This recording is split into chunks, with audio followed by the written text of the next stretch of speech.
Magandang araw po mga tito at tita, ako po si Dr. Althea. Naisip nyo na ba na ang isang maliit na luya na madalas nating makita sa kusina ay maaaring maging isang tahimik na salarin na magdadala sa inyo sa emergency room dahil sa acute kidney failure? Marami sa aking mga pasyenteng may diabetes ang may ugali na magtimpla ng salabat, ginger tea, tuwing umaga para pampainit ng sikmura, pampaganda ng sirkulasyon ng dugo, at pampababa ng blood sugar. Isa talaga itong magandang halamang gamot, ngunit ako po, base sa aking datamlampadisang taong karanasan sa medisina, ay tapat na nagsasabi na may 3 bagay na mahigpit na ipinagbabawal na kapag hindi sinasadyang isinama sa luya, ay lilikha ng mga reaksyong kemikal na mabilis nasisira sa mga filter ng inyong mga bato, kidneys. Huwag nating hayaan na ang isang nakasanayang gawain na inaakala nating mabuti at pag-aalaga sa sarili ay maging isang masakit na hatol ng kamatayan para sa ating mga bato. Kung ayaw ninyong humantong sa pagdadialysis, paglilinis ng dugo, o pamamanas ng mga kamay at paa sa inyong pagtanda, mangyari po lamang na maglaan ng ilang minuto para tapusin ang videong ito kasama ko. Ipapaliwanag ko ng malinaw ang 3 mahigpit na ipinagbabawal na ito at lalo na, ibubunyag ko ang tamang sukat ng paggamit ng luya upang epektibong mapababa ang asukal habang pinapanatiling malusog ang inyong mga bato. Kung nararamdaman ninyong kapakipakinabang at praktikal ang mga ibinabahagi kong kaalaman tungkol sa kalusugan at diabetes, paki-like po ang video na ito at i-click ang subscribe button upang maipalaganap natin ang kaalamang ito sa mas maraming taong nakakaranas ng ganitong sitwasyon. Siguro po sa puntong ito ay nagtataka kayo, bakit ang luya na kilala bilang magandang gamot ay maaaring makasama ng ganito, doktora? Sa totoo lang, para sa mga taong lampas 50 anyos na tulad ninyo, ang kakayahan ng mga bato na maglinis ay natural na humihina sa paglipas ng panahon. Kapag nadagdagan pa ng pressure mula sa patuloy na mataas na blood sugar, ang ating mga bato ay nagiging parang isang luma at napakasensitibong makina. Kahit isang maliit na maling reaksyong kemikal sa ating pang-araw-araw na pagkain ay sapat na para ma-overwork ang mga bato, magdulot ng impeksyon at bigla ang tumigil sa paggana. Ang mga komplikasyon sa bato ay madalas na nangyayari ng napakatahimik at hindi agad nagdudulot ng sakit, kaya madalas natin itong nababalewala hanggang sa mamagana ang mga binti o umunti ang ihi, na kadalasan ay nasa malala ng yugto. Kaya naman, ngayon pa lang po, kumuha na kayo ng papel at ballpen para isulat ng mabuti ang mga napakahalagang paalalang ibabahagi ko. Siguro po habang nakikinig kayo, napapaisip kayo kung nagawa nyo rin ba ang mga pagkakamaling ito. Ngayon, himain na natin ang unang mahigpit na ipinagbabawal. Hindi ko makakalimutan ang kaso ni Mang Jun, isang 68 anyos na pasyenteng napakabait at laging sumusunod sa mga payo dito sa aking klinika sa Maynila. Matagal na siyang may type 2 diabetes, ngunit dahil sa maingat na pagkain, laging matatag ang kanyang blood sugar. Ngunit isang linggo, bigla na lang siyang dumating sa akin na mukhang haggard. Kitang-kita ang pamamanas ng parehong binti, na kapag pinindot ay naiiwan ang malalim na lubog. Pagod siyang dumaing, doktora. Bakit po nitong mga nakaraang araw ay napakakonti ng ihi ko at parang ang bigat-bigat ng katawan ko na parang may buhat na tingga. Nang usisain ko siya, lumabas ang totoo. Narinig niya sa iba na maganda raw sa puso ang luya, kaya nagtimpla siya ng napakatapang na salabat at ininom ito kasabay ng kanyang gamot sa blood pressure.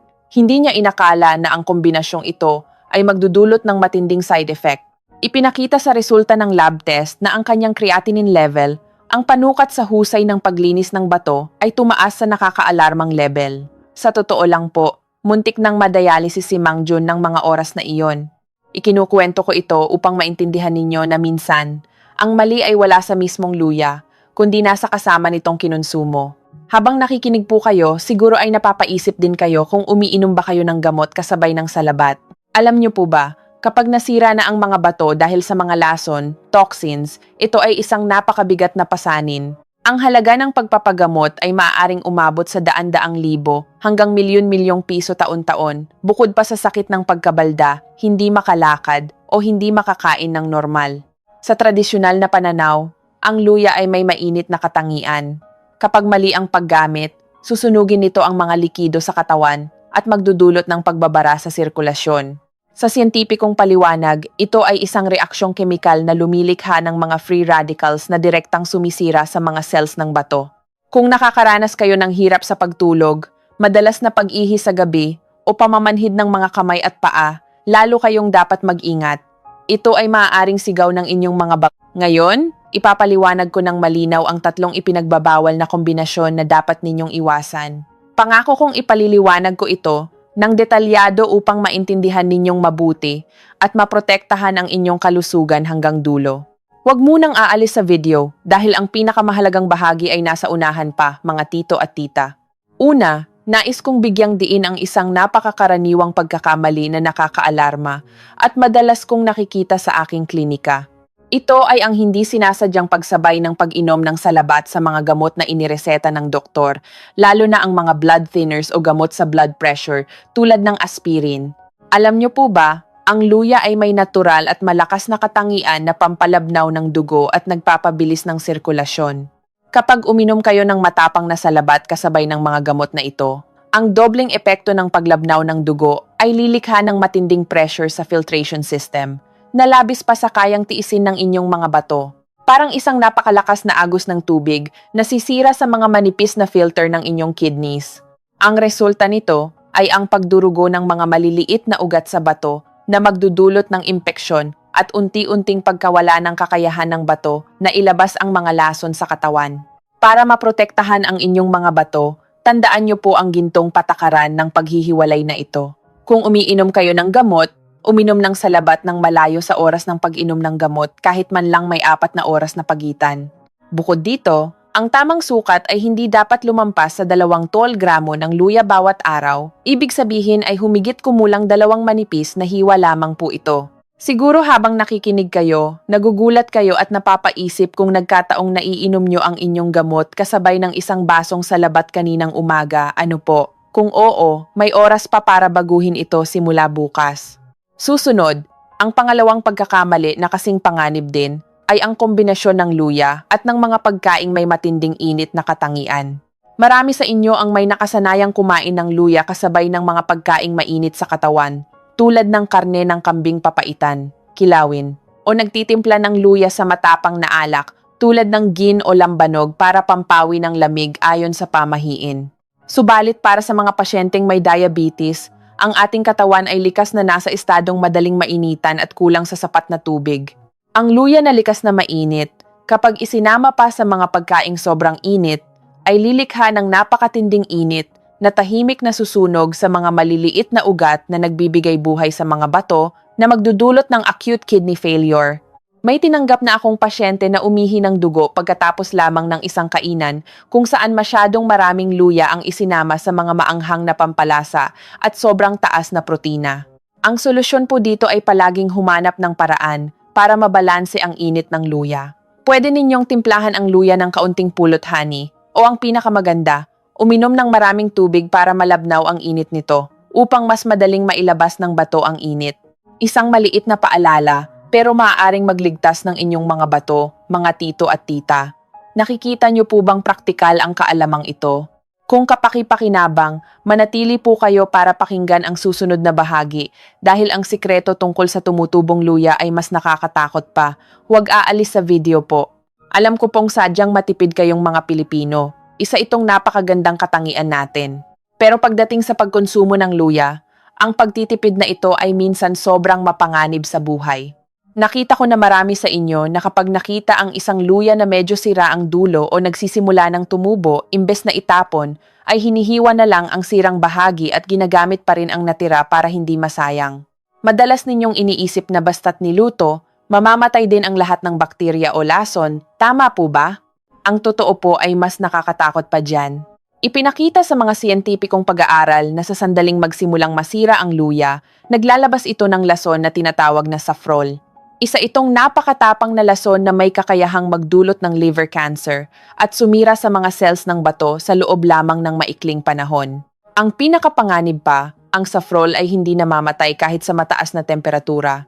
Kahit lutuin nyo pa sa paksiw, sinigang, o pakuluan sa tsaa ng matagal, nananatili ang lason na ito, dumidiretso sa daloy ng dugo, at kumakapit ng mahigpit sa mga filter ng bato. Ang payo ko po sa inyo, kapag namamalengke sa palengke, pumili lamang ng sariwang luya, makinis ang balat, at mabigat kapag hinawakan. Kung makita ninyong medyo lanta na, tumutubo, o may kahit maliit na sira ang luya, Mangyari po lamang na itapon na ito at huwag ng panghinayangan. Tulad ng nakikita ninyo, mas mabuti nang kumain ng konti pero may kalidad kaysa kumain ng marami pero hindi sinasadyang nag-aanyaya ng sakit sa katawan. Kaya bukod sa pagpili ng luya, sino pa ba ang mga taong dapat mahigpit na umiwas sa pampalasang ito kahit gaano pa ito kasariwa? Ang totoo po, hindi lahat ay nakikinabang sa luya. Gusto kong paalalahanan ng maigi ang mga kabilang sa mga sumusunod na danger zones.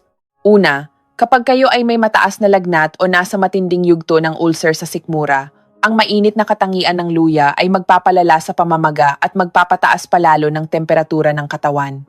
Pangalawa, para sa mga taong nakatakdang maoperahan, dahil ang luya ay nagpapalabnaw ng dugo, maaaring maging sanhi ito ng matinding pagdurugo na mahirap kontrolin sa operating table. Lalo na kung mayroon kayong gallstones, bato sa abdo, kailangan ninyong sabihing hindi sa luya dahil pinapakontract ng luya ang gallbladder ng napakalakas na madaling magpapasunod sa mga bato.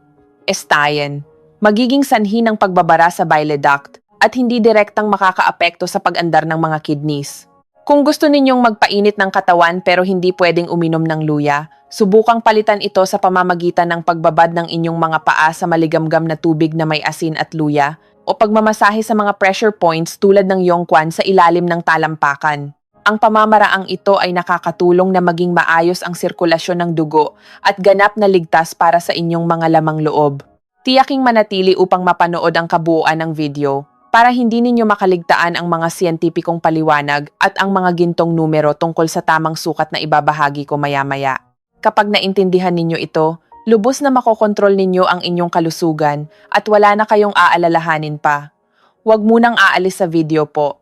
Para mas malinaw na maipaliwanag ko ito gamit ang siyensiya at madali ninyong mai-imagine, bakit nga ba takot na takot ang ating mga bato sa luya kapag mali ang paggamit? Sa screen, nakikita ninyo ang true na pakahalagang salita na napatunayan ng modernong medisina, ang pagbaba ng cortisol, pagtaas ng serotonin, at ang biglaang vasodilation pagbukas ng mga ugat. Normal lang na nakakabuti ang luya para gumanda ang sirkulasyon ng dugo, ngunit para sa isang taong may diabetes, ang mga daluyan ng dugo ay marupok na at nawalan na ng elasticity dahil sa matagal na pagtaas ng blood sugar. Kapag kumonsumo kayo ng mas maraming luya kaysa sa pinapayagan, lumilikha ito ng sobrang init sa loob. Sa oras na ito, labis na bumubuka ang mga ugat at ang pressure ng dugo patungo sa glomerular filters ng bato ay biglang tataas na parang galit na baha na sumisira sa mga mahihinang pilapil. Kapag nasira ang pilapil, mamamaga ang bato, magkakaroon ng protein leak, at unti-unting mawawalan ng kakayahang maglinis. Sinasabi ko ito mula sa kaibuturan ng aking puso. Kapag naintindihan ninyo ang mekanismong ito ng pagkasira ng pilapil, siguradong hindi na kayo basta-bastang gagamit ng luya na lamang base sa sabi-sabi. Nakikita ba ninyong madaling intindihin at praktikal ang kaalamang siyentipikong ito? Mangyari pong mag-comment ng madaling intindihin para malaman ko at patuloy na makapagbahagi ng mas malalim sa mga susunod na video. Susunod, para hindi na kayo mag-alala kung paano ba talaga ang tamang paggamit, inihanda ko na ang isang gabay sa ligtas na paggamit ng luya base sa panahon dito sa Pilipinas at oras ng pang-araw-araw na gawain.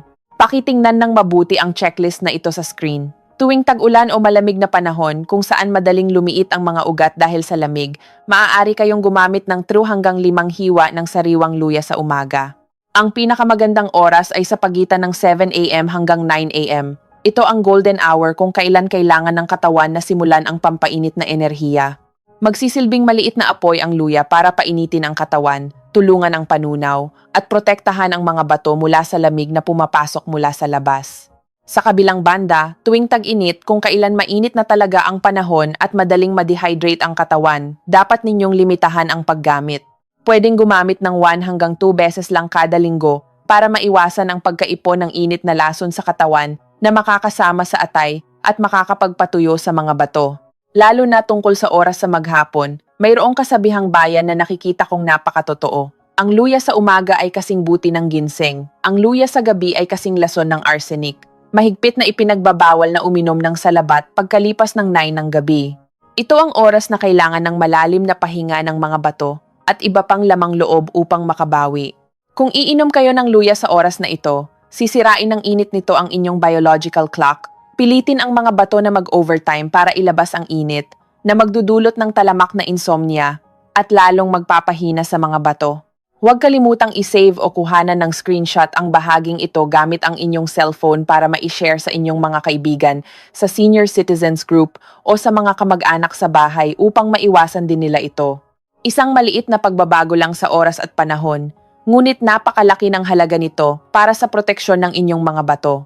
Ngayon, pumunta na tayo sa pinakamahalagang bahagi, ang eksaktong sukat o gintong numero para magamit ninyo araw-araw nang walang inaalalang side effects.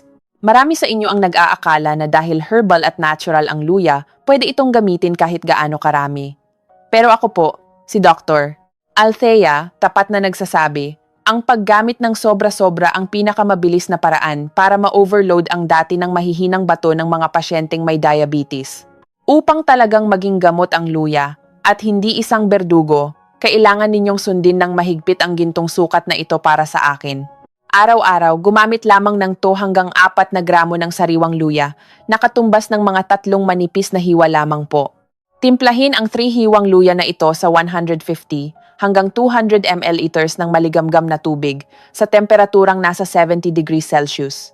Huwag gumamit ng kumukulong tubig dahil masusunog nito ang mga mahahalagang essential oils, pero huwag din namang masyadong malamig dahil hindi mailalabas ng luya ang mga medicinal properties nito. Lalo na sa mga pasyenteng may kasabay na high blood pressure, pinapayo ko na hanggang 2 gramo lang ng luya ang gamiting araw-araw at siguraduhing hatiin ito sa 2 inuman para mapanatiling normal ang tibok ng puso at blood pressure. Isa pang napakahalagang paalala na may kinalaman sa buhay. Kung pagkatapos gumamit ng luya ay makaramdam kayo ng hapdi sa itaas na bahagi ng sikmura, o kung mapansin ninyong masyadong mabula ang ihi at matagal mawala ang mga bula, itigil agad ito at magpa-check ng kidney function sa pinakamalapit na ospital. Huwag baliwalain dahil ito ay warning signal na malubhang nasisira na ang mga filter ng inyong mga bato. Siguro habang nakikinig kayo, napapaisip kayo kung nakaranas na kayo ng ganitong senyales. Mamaya ay ipapaliwanag ko pa ng mas malinaw ang tungkol sa ilang natural na tubig na panlinis ng bato na mas maganda pa kaysa sa luya. Huwag po kayong aalis. Konti lang ang nakakaalam ng sikretong ito.